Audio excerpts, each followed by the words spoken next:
Greetings, Doomers.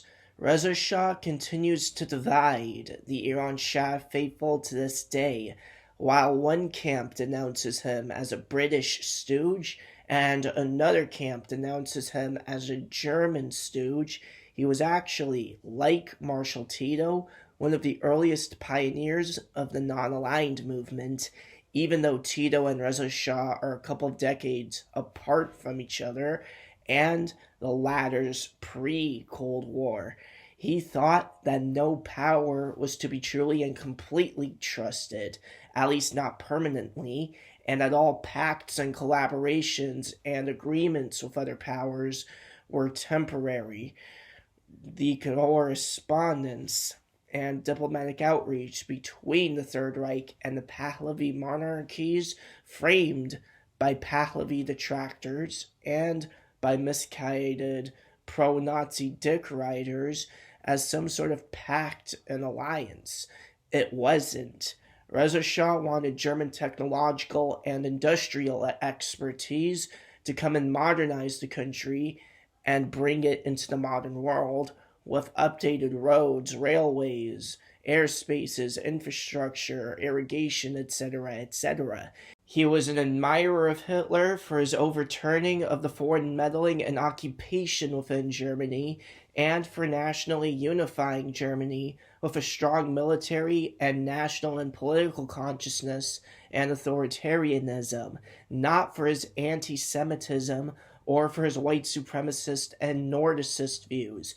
The Pahlavis didn't sell Khuzastan's oil to Nazi Germany. That was essential to winning the war and to rearmament. The Anglo-Persian Oil Company continued as it did before Hitler was even a factor in Europe. While the monarchy didn't allow the Allies to use Iran as a base of operations against the Axis offensive inside the USSR, the Axis didn't ensure that Iran wouldn't get invaded and occupied either.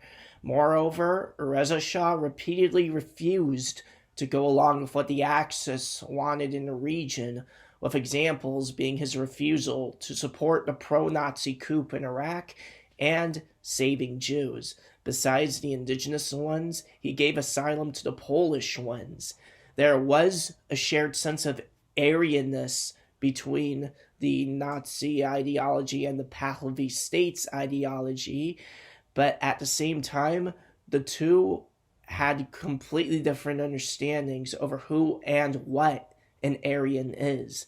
There were serious attempts at fabricating some sort of pan-Aryan bond, like the state-approved Iran-Bostan magazine and the stuff that Goebbels was propagating, not to mention establishing the Iranian branch of the Nazi Party that morphs into Sumka during the Cold War, something that didn't happen in Turkey, Afghanistan, or anywhere in the Arab world.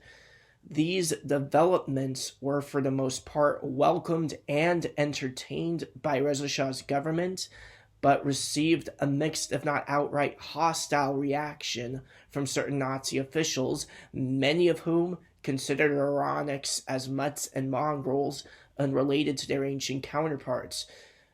The relationship was a two-way street, but it wasn't tight either. You may think that Reza Shah's opinion of Hitler and his regime would have been skewed had he known what he was doing to the Jews and other unwelcome elements within the Reich.